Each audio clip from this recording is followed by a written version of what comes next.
in beautiful West Michigan, where we go days at a time without seeing the sun. We've had a few sunless days in a row now, and it's starting to get on my nerves.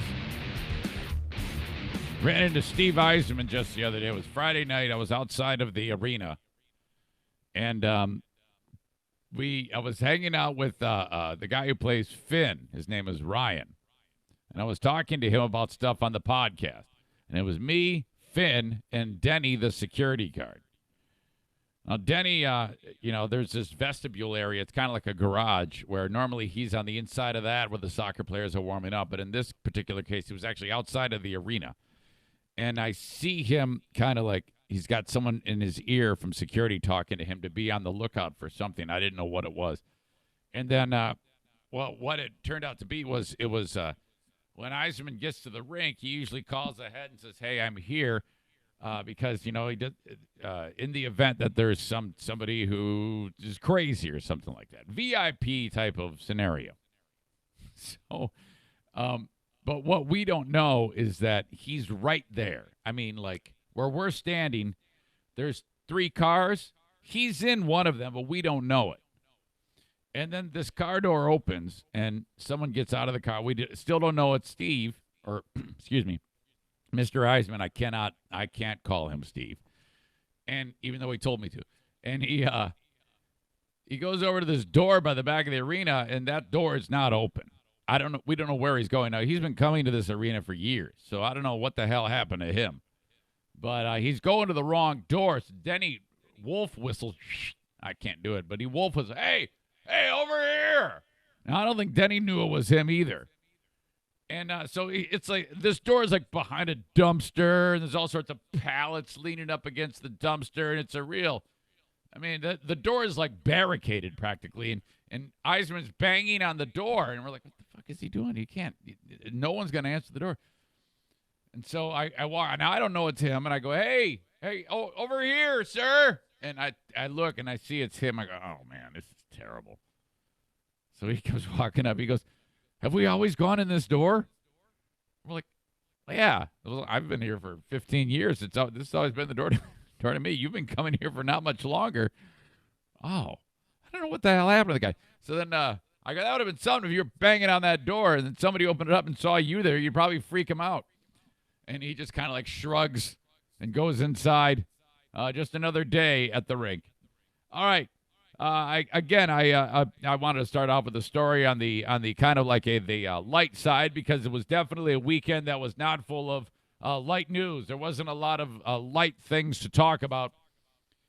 This show in particular, I want to start off with this, because in my neck of the woods, this was the story of the weekend. We'll get to the Kobe Bryant stuff in a bit. That is terribly tragic. Him and his lovely daughter and a slew of others lost their lives. But today, it's just very, very surreal because of that and because of this. You had the dynamic where let's see, it was it Wednesday or Thursday?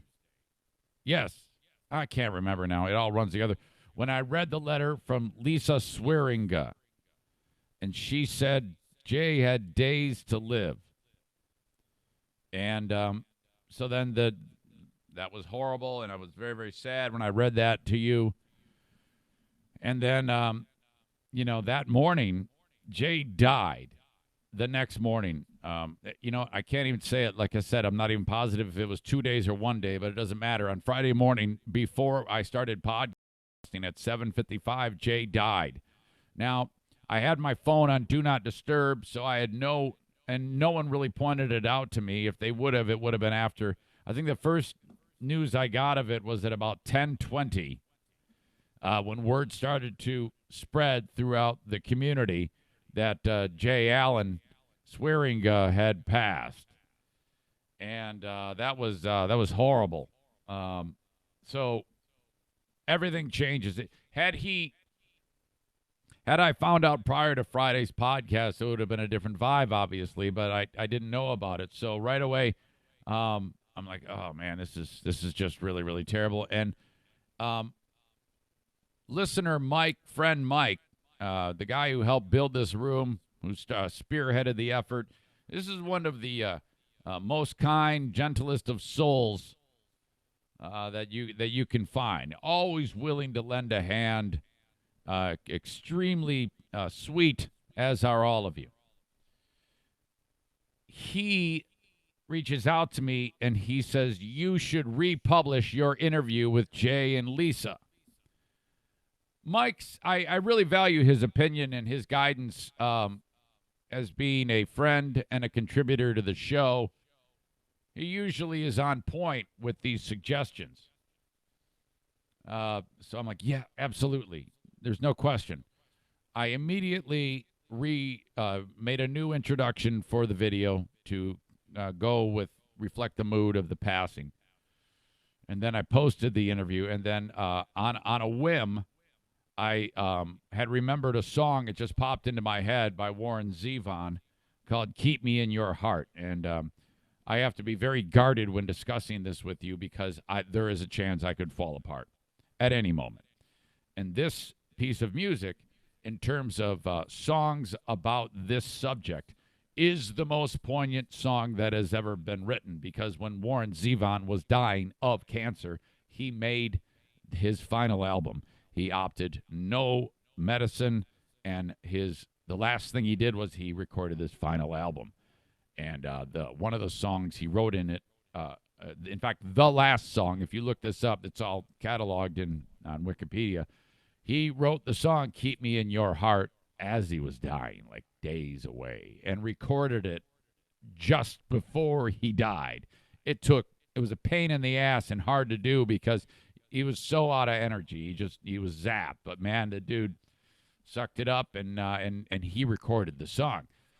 So, and the lyrics are so, and it isn't so much that he recorded it because he was dying of cancer that it was poignant for me. It was the words that he wrote, and I think that it's a testament towards anyone who's going through life and their life is ending in that particular fashion where the person knows it. So I tacked that song onto the end of that audio podcast. You can download it. It's near the top of my page if you want to hear Jay and Lisa for 1 full hour in their own words.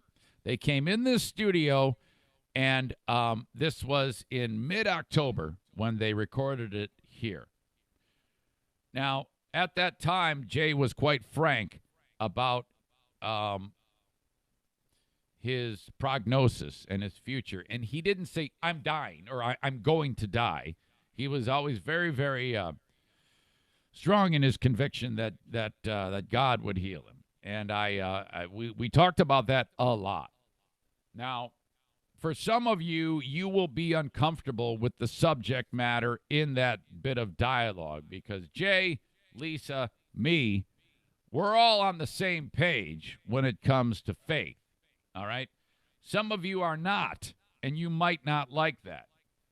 But, maybe you can put that aside, or maybe you could realize that perhaps there is something that's stirring in you that might be Jay talking to you, or something even more profound. And just consider that. So I posted that, and in that song, because Mike suggested I post the interview. That's where I left this. I did. Then I went on Patreon and talked for just a short while about Jay's passing. I was a mess. I was blubbering. It was terrible.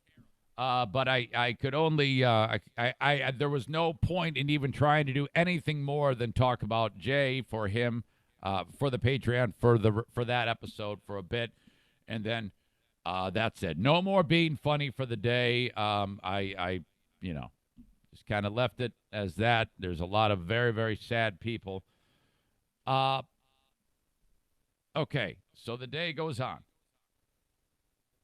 As I'm leaving the hockey rink that night, Pellerito says, I need to talk to you. Can you call me? This is late at night. I'm like, what the hell is he? What's he up to? He's got something cooking. So I figured it was important. I called him back.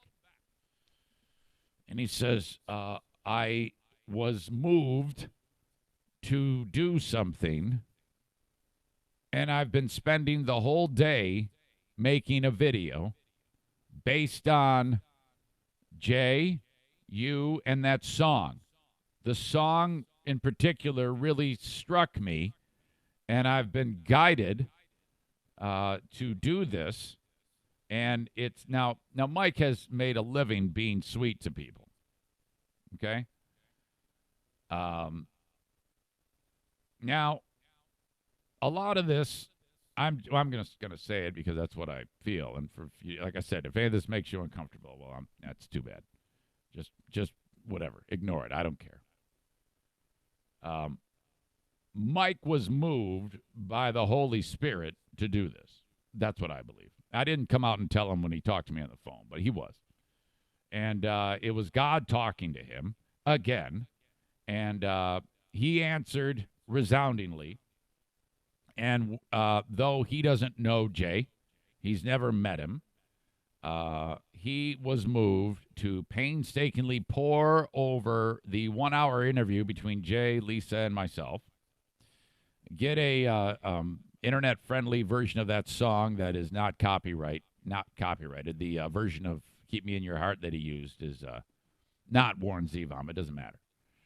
And then he went and painstakingly got particular images from anything online pertaining to Jay and made this an unbelievably moving video. And so he told me about it. He also, at some point during the weekend, told me, he goes, I'm not religious and I don't have faith. I don't believe in God. And I'm thinking to myself, oh, okay, sure you don't.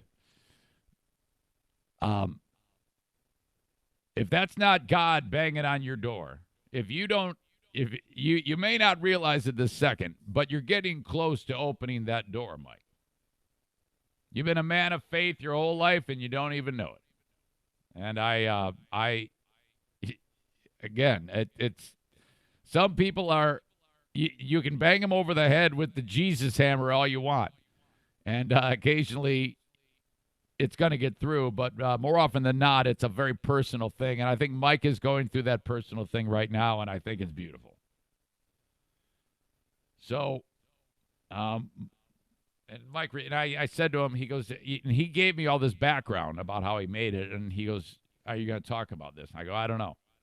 I go, it's a game day decision. It's sometimes I do, sometimes I go and if I podcast and I have no intention of talking about a certain thing, and then a little bit of time passes and I talk about it. So I truly believe that Mike had an awakening because of all of these different factors that I just discussed with you. So he posts the video and he asked me, he goes, will you link it up? And I, absolutely. So I indicated that my friend Mike made this video for the family. And that was it. And it was the folks in the Swearinga clan saw it. Lisa saw it. They, of course, posted it on Jay's Crazy Cancer Journey page, and it just took off.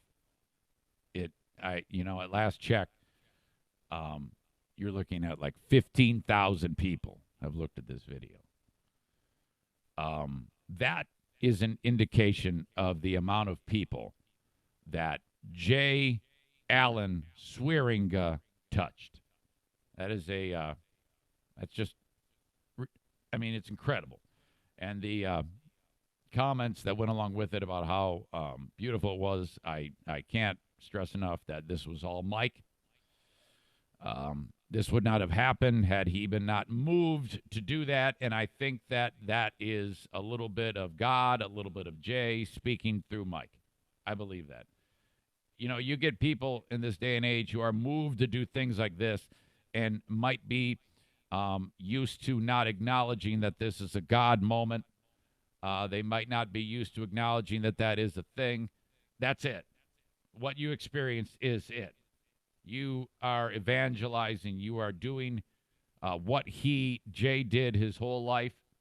Whether you know it or not, doesn't matter. Eventually you will. Don't quiet that voice. Just kind of immerse yourself in it right now. Just kind of process that. We witnessed that, and I was proud to be seeing it. So well done, Mike. You comforted so many people with your video. You truly, truly, a total stranger went so out of his way for a family in need at the passing of Jay Allen. And that is absolutely, stunningly, over-the-top beautiful. It was just fantastic what you did. So I just wanted to personally chronicle that. So there is a visitation on Wednesday and a funeral on Thursday, and it is a very, very sad time. Prior to Jay's passing, a very, very close friend of mine by the name of Fred Marchini reached out to me. I've known Fred for, as long as my son Jim has been going to a rink. He was a mentor to my son, taught him to play hockey, him and his son, and a bunch of other folks here at Georgetown. So, like I said, I've known Fred. And Fred's done PA work, too, over the years. He's done PA work for a lot of cheer competitions, and just a terrific, terrific guy.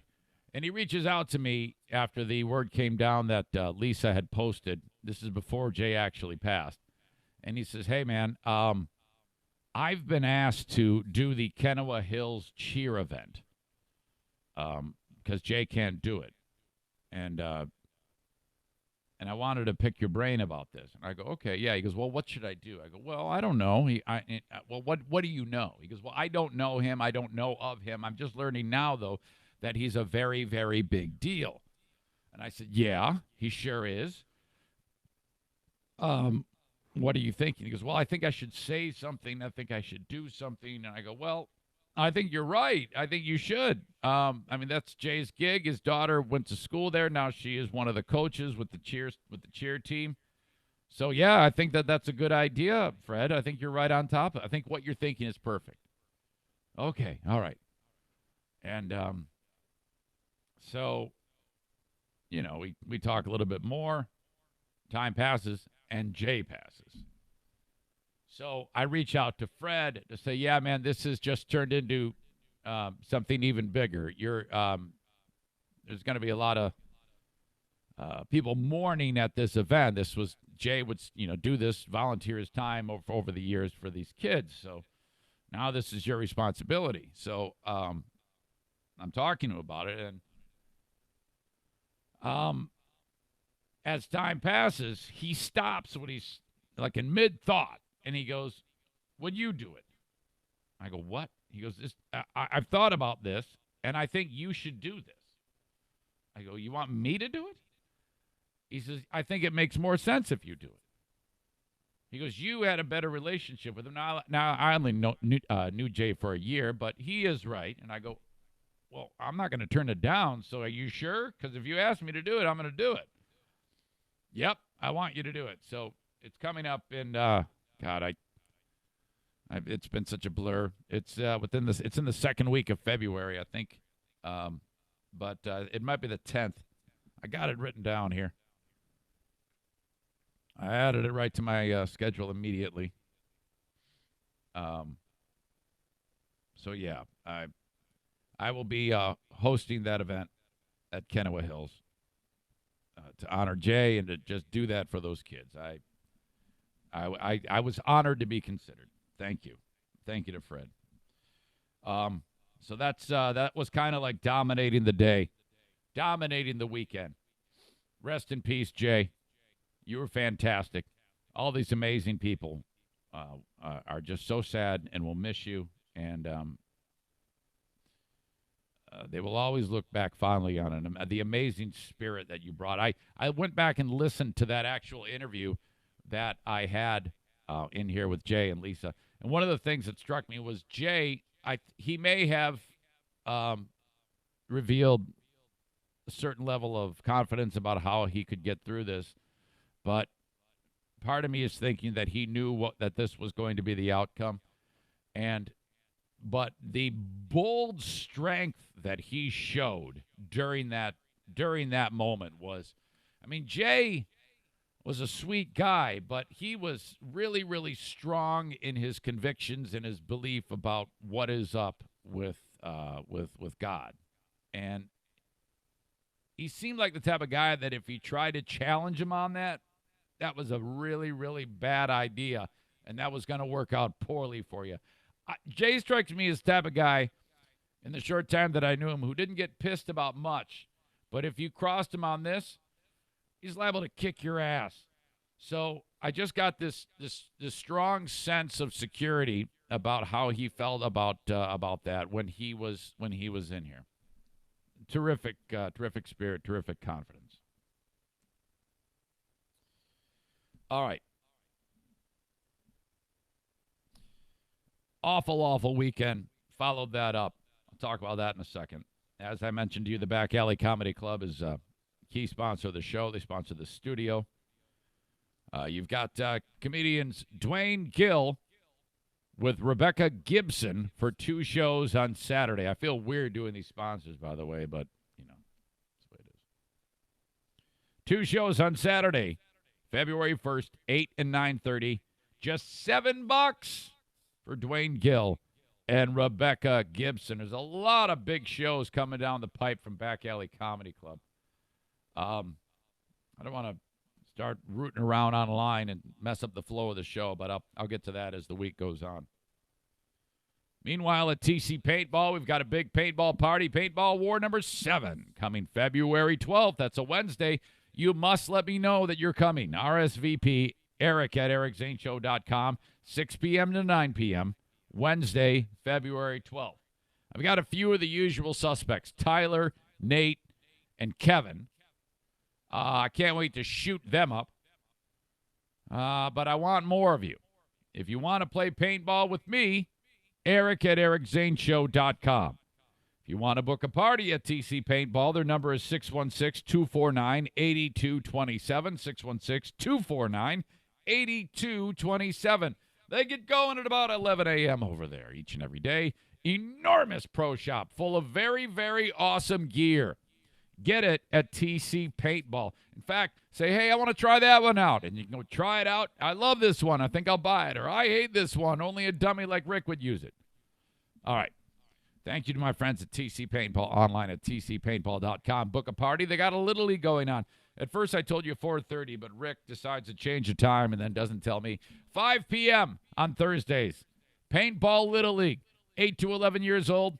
Doesn't hurt as much. They use the low-velocity guns. Get your kid out of the house on these cold winter days and get a bunch of his pals together and book a party at TC Paintball. Kobe Bryant passed away over the weekend, 41 years old. Him and his 13-year-old daughter. What the hell is going on? Horribly, horribly sad story. Okay, so I'm sitting there scrubbing the laundry room floor. That was a big chore this weekend. I'm doing that, and my phone buzzes. It's my son, Jim. Kobe Bryant, dead. Helicopter. Jim's normally right. He's on top of this stuff. Whenever he usually vets his sources. My son is like a newsman. So I believed it. Right away looked. No online sources had it except TMZ. You might think, TMZ. You'd be surprised. They are pretty damn strong in their news department. I right away reached out to the most sensible news person I know. That is the one and only Phil Tower from Wood Radio, who was probably like board-opping a GVSU basketball game or some other job that normally a part-timer would do. But since the purge, he's had to do it himself, poor guy. I go, Phil, Kobe's dead. Here's my source. He says, yeah, but it's only TMZ. I go, keep digging. It's there. I'm telling you, dude's dead. This is 10 minutes after the plane went down, or after the helicopter went down. ABC, NBC, CBS, nothing. Fox News, CNN, nothing. I keep hitting refresh on my Google search. New York Post pops up. Variety, Business Insider, places like that. I go, dude, it's popping. I'm telling you, you're going to want to get on this. This is a huge story. This is the story. And then about 2 minutes later, it starts to show up at the usual places. Kobe Bryant dead. At first, they said 5 people on board. You didn't know who it was. And they announced horribly, it's his 13-year-old daughter. My God, they were on their way to a basketball tournament. And then that number, the death toll, goes from 5 to 9. Jeez. And they were on their way to his daughter, his 13-year-old daughter, Gianna, was a terrific basketball player. So they're going to the event. They got a bunch of parents and kids with them. I take that back. I don't know that. I read that when they were just saying there was 5 dead on there, that it was Kobe, Gianna, and another parent-child tandem going to the tournament, and the pilot. Now I hear 9 people. I don't know about the specifics of who they were, but my God, horrible. They said that it may have been because of the fog. It was a foggy scenario. They don't know. They got to do the old investigation. I mean, it was the debris field. It was bad. There was nothing. It was like blown up. There was the fire on the side of that hill. So who knows what went wrong? I was reading that the piece of equipment, the helicopter, it was, as you would guess, the wealth that Brian had was second to none. This was a really, really fine aircraft. There was it wasn't like it was a junker or anything like that, or one he rented. It was his. He would famously travel from his residence to 2 games via the chopper. But this is from NBC News. They're out in front of the Staples Center as people in and around L.A. are just flipping out. Underneath the smiling face of Kobe Bryant at a memorial in Los Angeles, today, unshakable grief. He meant so much to the city of LA as a player, as a father, as a businessman, and as a mentor. There will never be nobody else like Kobe, ever. For the fans who have spontaneously gathered here at the Staples Center, the death of Kobe Bryant still seems impossible. Just disbelief. It's just like I feel like I lost someone in my family. There's probably nobody that has changed my life as much as Kobe Bryant. Oh, man. And, I was hoping to see him, do so many great things. And yet the flowers and tributes and tears are undeniably real. And then just as the sadness becomes unbearable, silent fans in Los Angeles begin to chant. Thank you, Kobe! Aw. Thank you, Kobe! Each filled with their own memories of the moments they witnessed Kobe's all-inspiring greatness. Kobe is not just a person, he's a generation. He's a whole generation of all of us who were kids watching him. He's irreplaceable, man. A man who made so many of us feel invincible when he took to the court, now gone far too soon. Memorialized today as one of the greatest athletes who ever lived. Gotti Schwartz, NBC News, Los Angeles. All right, I'm going to go there. This is proof that if something goes haywire in your life at one point, you can distance yourself from it. Kobe Bryant was on trial for rape years ago. It was a very, very messy thing with Kobe, and this. He said it was consensual. She said it was not. One of those deals. I remember the specifics of the trial in which, this is bad. They went and got her underwear and determined that there was various pieces of male genetic material, not all from Kobe. Like a Heinz 57 variety in this chick's underwear. And that was when it started to come unraveled, the accusations against him. And then, oh, God, his wife stayed with him, and he managed to turn it around somehow. I mean, Holy crap. But this is proof positive because nobody's talking. No one has referenced that. And I would expect that they would, and that would be kind of weird. Only a moron like me would. But the only reason why I'm bringing it up is because not to try to besmirch his reputation, but just no one cares. I mean, that's not easy to do. He managed to, with follow-up years of supposed good behavior and terrific stellar athletic performance, was able to distance himself from this horrible, horrible accusation. It was bad. I'll never forget, there was like a press conference. I think it was Kobe and his wife and like his mother-in-law. And it's like, oh, shit, man, he's getting double whammied there. And, but somehow he made it. He survived. My God. All right. There's another clip I got to play for you that this is so bad. Let me start by reading the apology.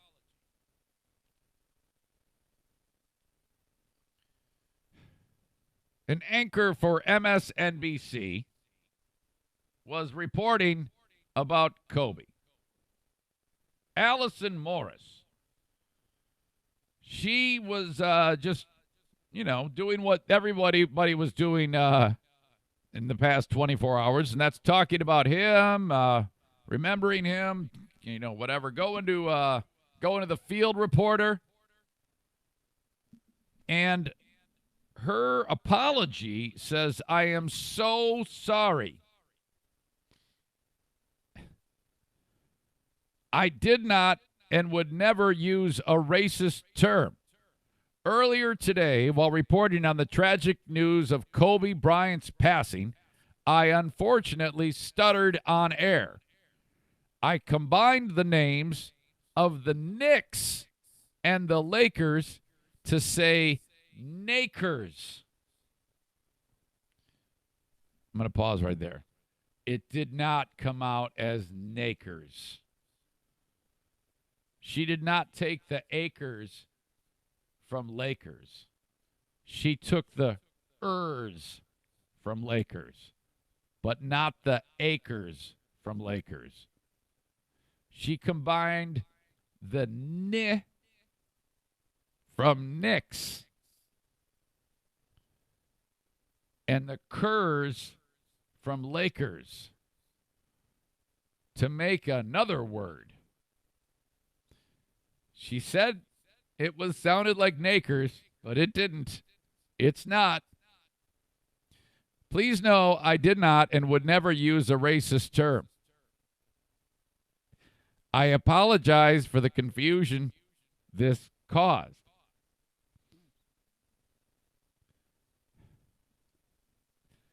As horrible as this word is, this might be one of the funniest things I've heard in my entire life. She said a nasty, nasty word. And I'm going to play it for you here to illustrate exactly how it sounded and how the world is hearing it. And so then I can discuss with you the aftermath. I already forgot her name. Allison somebody from MSNBC. This is how it sounded. Tell me if you think this sounds like Nakers or something else. A star that was perfectly cast on the Los Angeles Lakers. Kavita, if I could ask you to.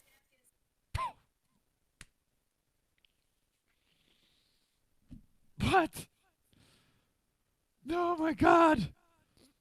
If that's me, I just mic off. See you later, world. Run through the window. If it's a first-floor building, run in front of a bus. There's no point even trying to live any further, right? A star that was perfectly cast on the Los Angeles Lakers. Kavita, if I could ask you to. Fuck! Oh, my God. Oh. How? You're fired because she has to be fired. Not because she used a bad term. You can't trust her. How can you possibly, first of all, what are you doing? How could you possibly be bringing the Knicks into this? It's different coasts. The New York Knicks, the Los Angeles Lakers. No one says Los Angeles Knicks or New York Lakers, you stupid idiot. Let alone combine the N from Knicks and the Kers from Lakers. What the fuck? A star that was perfectly cast on the Los Angeles Lakers. Angeles Lakers. Kavita, if I could ask you to. It's getting worse. You animal. This is so bad. Oh, never before. And I believe her. This is an inadvertent slip. But if you're her boss, you're like, I believe you. You would never say that. I mean, who would? Only an idiot would say that. I know you're not racist, but you're the worst broadcaster ever. You have to leave. We can't trust you anymore. Oh, my God. Shoo. Numerous tweets. Girl, I don't know who this is. It says, just some person, seems to be a influencer, writes, girl, you did not say nakers. We heard you loud and clear. Another chick, ma'am, you did not say nakers. It's just blowing up. Oh no. Change.org has created a petition calling for her to be fired. Well, look, I understand Allison Morris. I could understand if she was fired, but it's not because she's racist. I mean, come on. It would be just for performance-based. You can't roll the dice the next time Allison Morris is doing any type of story that she's not going to say something strange. Let's see. How many people have signed this thing? Jesus, in less than 24 hours. 12,500 people have signed it. This person says she said it whether accidental or not. Then she tried to lie and cover it up. It's the lie that made me sign. I agree. Well, I don't think she lied. I think she's she might have been lying, but I mean, why would you lie when it's right there and the proof is right there? I think she might be trying to, maybe she lied. This person wrote, this hoe is racist. I don't think that helps. Oh, my God. Oh, Allison Morris, how could you possibly make that error? What a horrible, horrible mistake. Actually, 15,046 people have signed. Since I've been talking to you, since I started talking about the petition, 10 people have signed it. Oh, wow. More on Kobe in a second.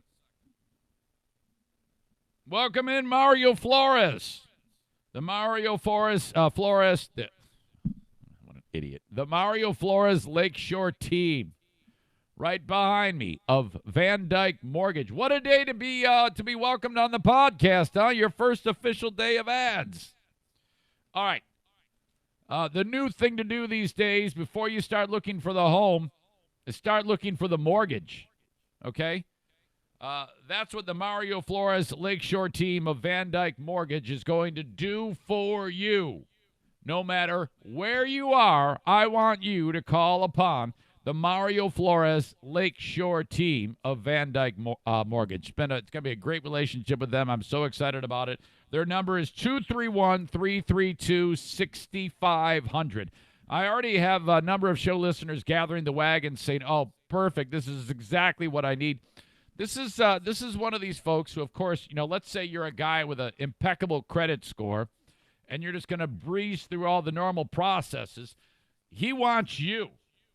And he wants the people who used to be like him, whose credit score was in the dumper, because he's one of these people that can make sure that you are on the right track to getting your credit score to the point where you need to have it so that you can get a mortgage.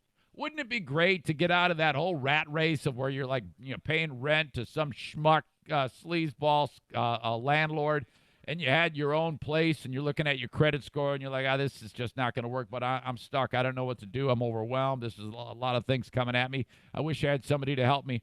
This is the guy right here, Mario Flores and his Lakeshore team of Van Dyke Mortgage. And make sure, because you might, Van Dyke Mortgage, the Lakeshore team is the one you want. If it doesn't say Mario Flores Lakeshore team, move on till you see Mario Flores Lakeshore team.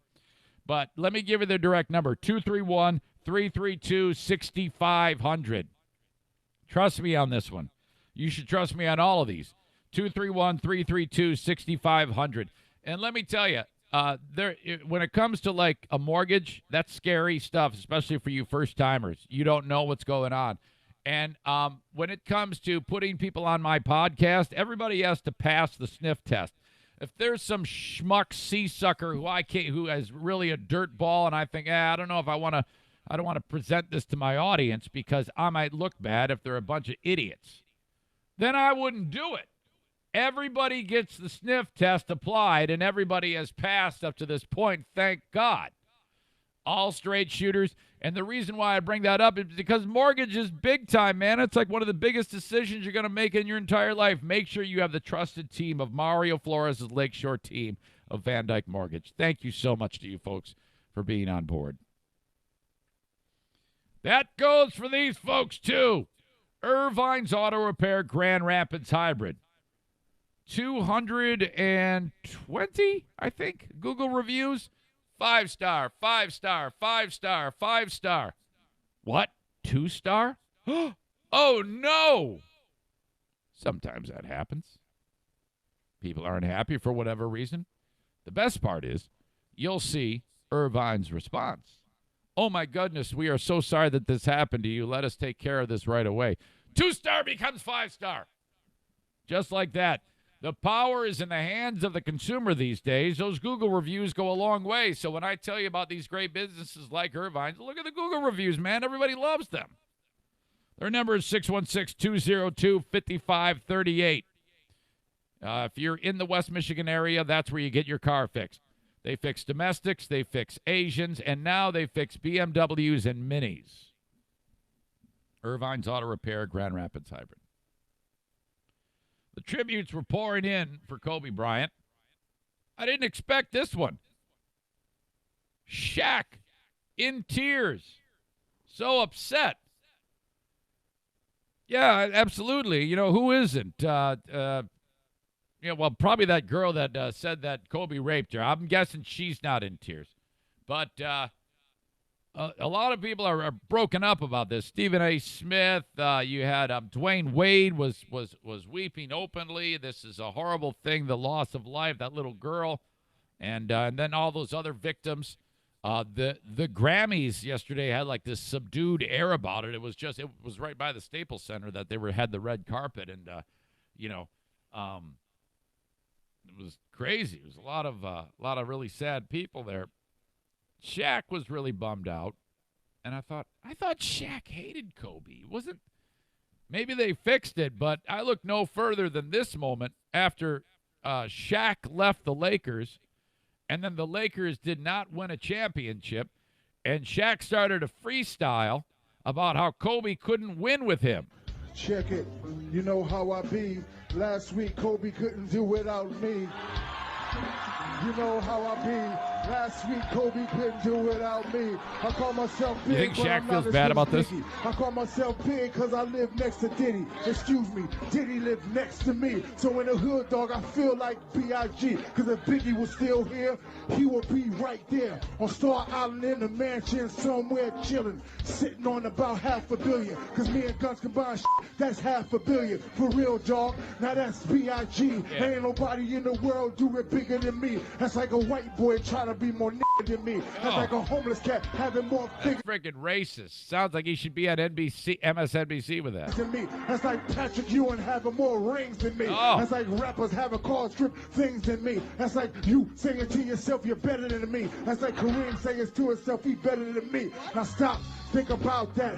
It ain't about that. It's about B.I.G. a.k.a. Big. The big indicator that he hates Kobe is at the end of this. You might be like, why the hell is he playing the whole song? Oh, trust me. Jack, Now that's the difference between first and last place. Kobe, nigga, tell me how my ass tastes. Okay, Kobe. A lot of N-words on the show today. Tell me how my ass tastes. Okay, everybody. Kobe, tell me how my ass tastes. Oh, wait a minute. What do you? I thought you. I'm a horse. Kobe ratted me out. That's why I'm getting divorced. What? He said Shaq gave a bitch a meal. I don't do that because my name's Shaquille.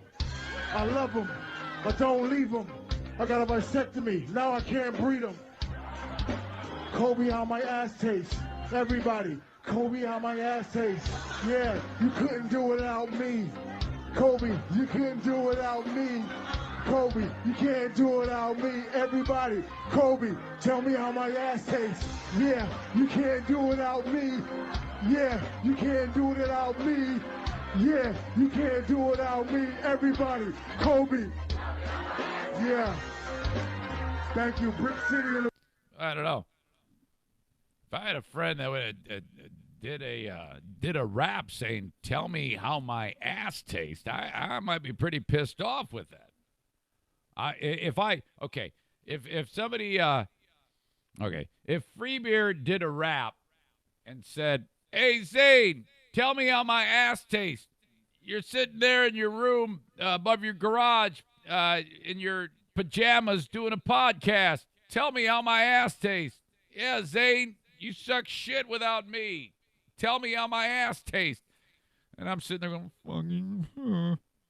I'd be pretty pissed off if Freebear said, "Zane, tell me how my ass tastes." And then if I croaked, and then he went like on the radio and said how much he missed me, I hope that everybody would sniff that out and say, "Wait a minute, you said to Zane, hey Zane, tell me how my ass tastes." That's a little weird. All right. Let me let's see, where's that baby? Oh, this is called Baby Struck.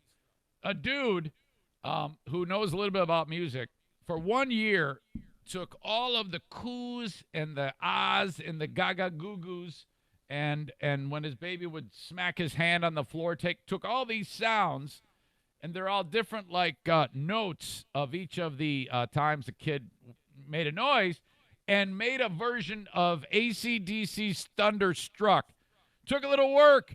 I'll post this in the comments as I do everything from the podcast that we talk about. You'll be able to check it out on your own, complete with video. This is how it sounds. It's called Baby Struck. I love this.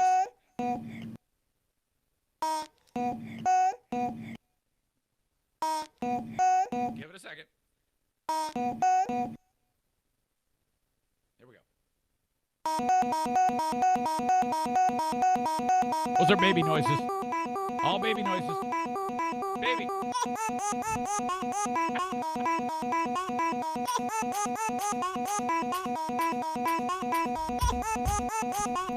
The pounding is his hand on like a couch.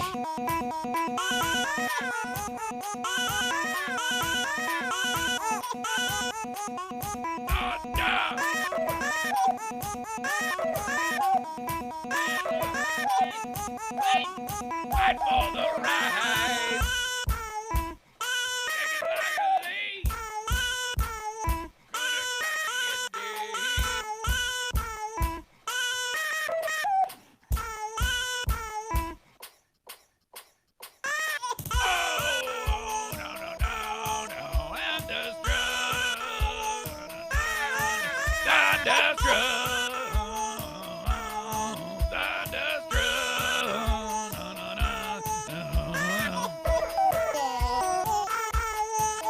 Guitar solo.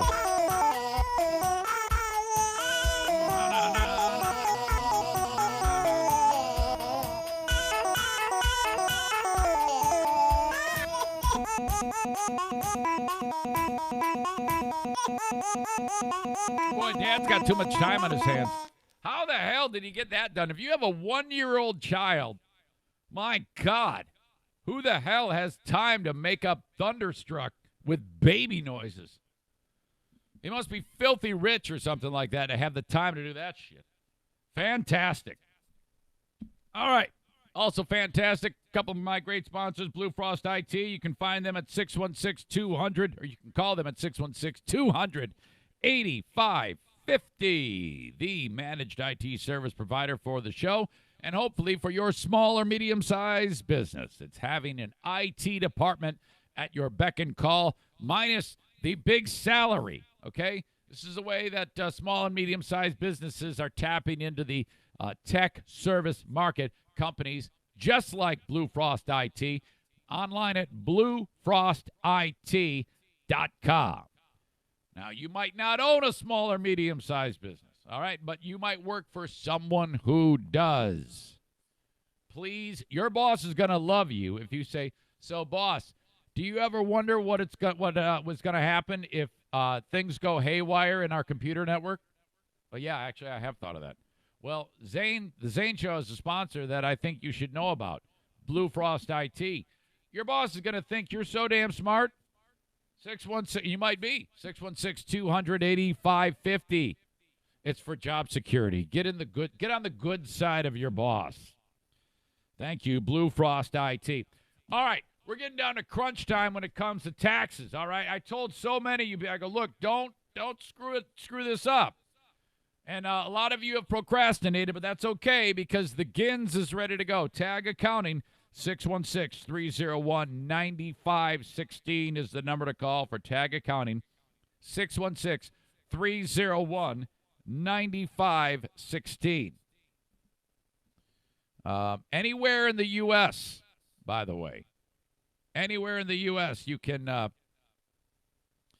take advantage of this. You don't have to see him. You can just upload your stuff to his web portal, and then you will be good to go.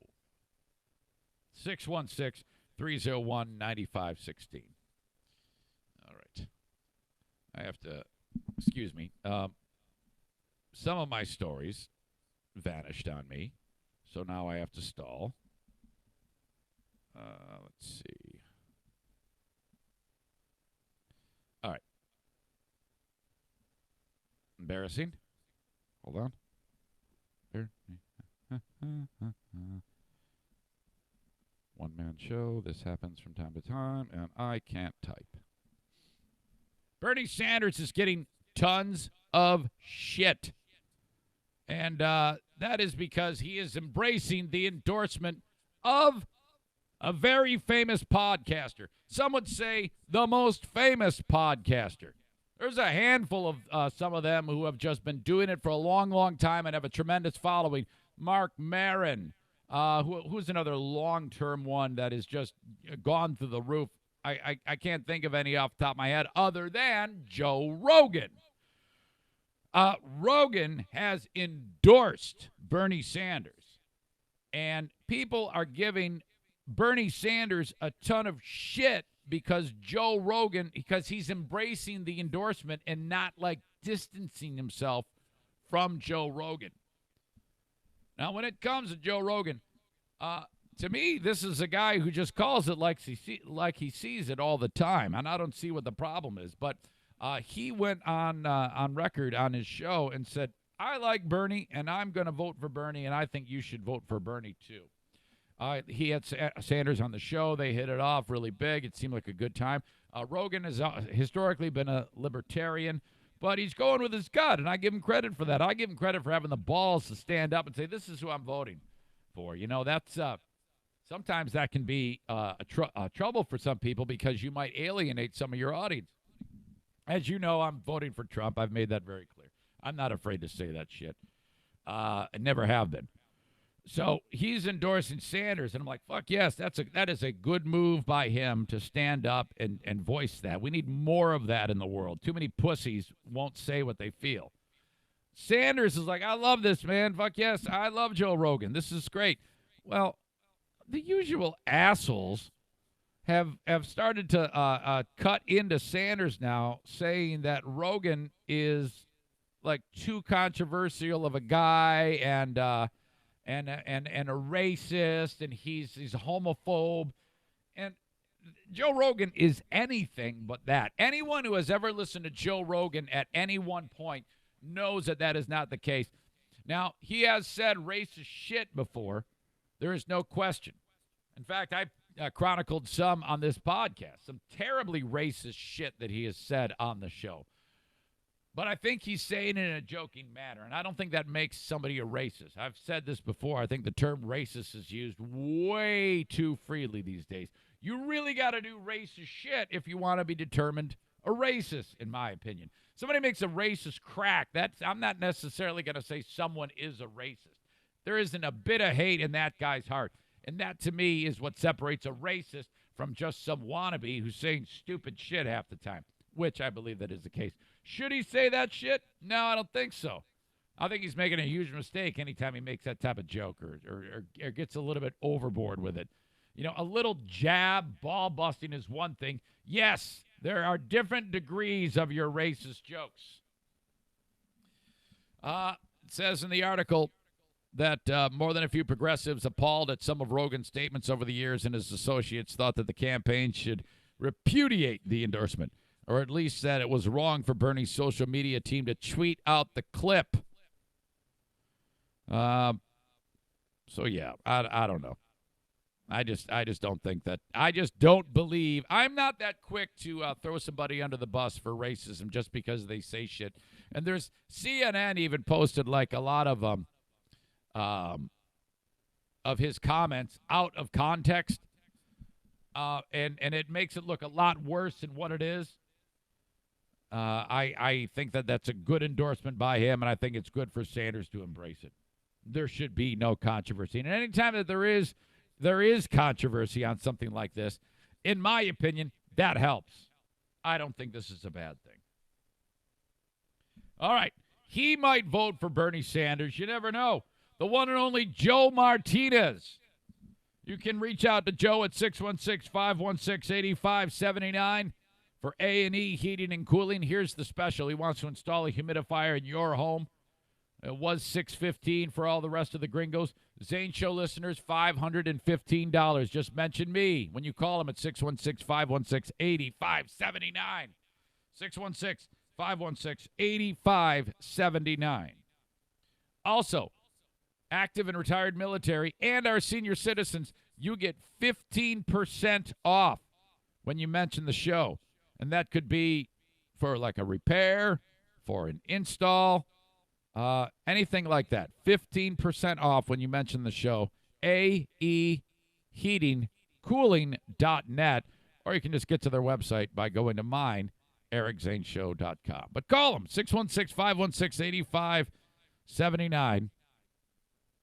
That puts you directly in with Joe. A lot of my sponsors, that's like their cell phones. A&D Cleaning wants to make sure you have a clean home. I got A&E Heating and Cooling. A&D Cleaning. Surprise the wife by hiring Amy Porter. And so she can come home to a clean house. Say, honey, guess what? I've hired Amy. 616-550-3644, Grand Rapids area. A&D Cleaning. 616-550-3644. The A in A&D Cleaning is for Amy. The D is for Denny, which is her husband. How the hell is he even on the sign? He's not cleaning Amy. You got to kick this guy to the curb and change it to Amy's Cleaning Service. Denny just thinks he's the eye candy, but I got news for you, man. All right, I got one more story, and it's not good. Jesus, this has just been a horrible, horrible show in terms of the content. Oh, man. Terrible incident at the raisin plant. The raisin plant in some city in California has all sorts of, like, murder you machinery where the raisins go flying through the thing and, well, they kind of, like, I guess, sort the raisins. The initial report was that Yaneth Valdez, that, well, it was long hair that caused the issue. But now I'm hearing more that it wasn't long hair that caused the issue, but in fact a piece of clothing, yep, you guessed it, got caught up in the machinery and did not want to let go at the raisin processing plant in California. The young lady was clearing debris from a machine used to break up bunches of raisins. Tell you what, I'm never going to eat a raisin again. I'll tell you that right now. When her clothing got caught. Ugh. Oof. Other workers immediately hit, the big red button. Oh, my God. Talk about a lawsuit. How could this possibly be a thing? If I own the raisin plant, I make it so that the workers have to wear spandex so that they look like Lizzo last night on stage for the Grammys. You can't walk around the raisin plant unless you're wearing tights, spandex top. You have to shave your head bald. You got to nair your eyelashes. There can be nothing that gets stuck in the machinery. How could this possibly have happened? Horrible. 3 kids.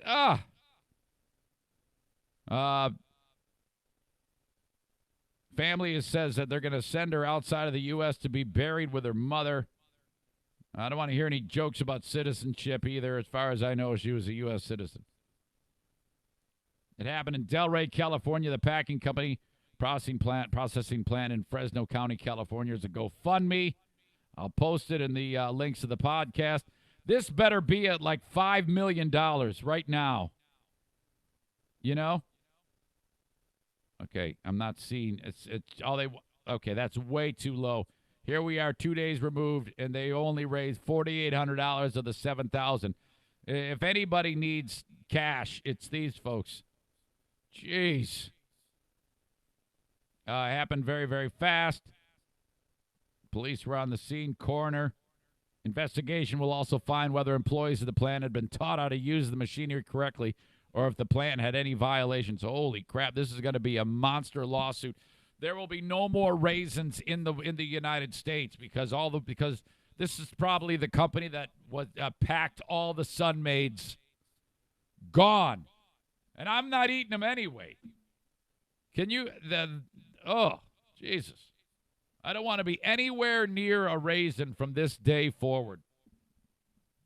I've got all sorts of things associated with guns on this show, as you know. The show Gunsmith, Benjamin and Kyle, 616, they are husband and wife, 902-2447. Poor Kyle. She's like the sweetest lady ever. She's gone her whole life explaining to people, yeah, Benjamin's not married to a dude, you dumb fuck. It's me. And Benjamin and Kyle, that's why they call it BK. Get it?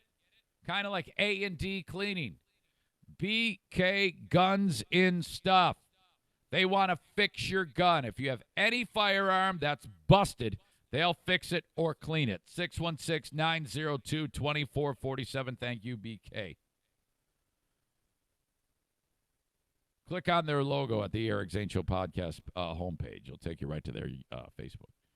Prince Army. The next gun school is March 7th. That's a Saturday class. Starts at about 8:30 in the morning. Going to cost you $125 when you're done with it. You're certified. All you got to do is take your certification to the county and get your pistol license. Cost is $125. 616-204-1705 for Prince Arming. You got a pistol. It's time you put that thing on your person when you're walking around. What are you going to do when some crazy guy starts to shoot up a place and you're there like a sitting duck? You got to return fire on that idiot. 616-204-1705. Get a pistol license today. All right, we managed to get through this horrible, death-filled podcast. Kicking myself for the raisin story. I probably could have done without that one. All right, we got Smarter Than a Former Drug Dealer trivia. Dale's going to be here in just a little bit. taking on Mike Ball. Gail, man, what a shit show last week. The fuck? Drink the bricks. All right, and I got a Patreon podcast to do. It's a lot of podcasting on a Monday left. If you want in, you got to reach out to me on Patreon. That's the only way you can play Smarter Than a Former Drug Dealer Trivia. It's the only way you can win, and that from Bennett Flooring Installation. The only way you can win the $1,500 worth of carpet install from Bennett Flooring Installation is to be on Patreon. Quit being a shithead and get on Patreon, okay? Click on the Patreon icon at ericzaneshow.com. Thanks, folks. Bye-bye.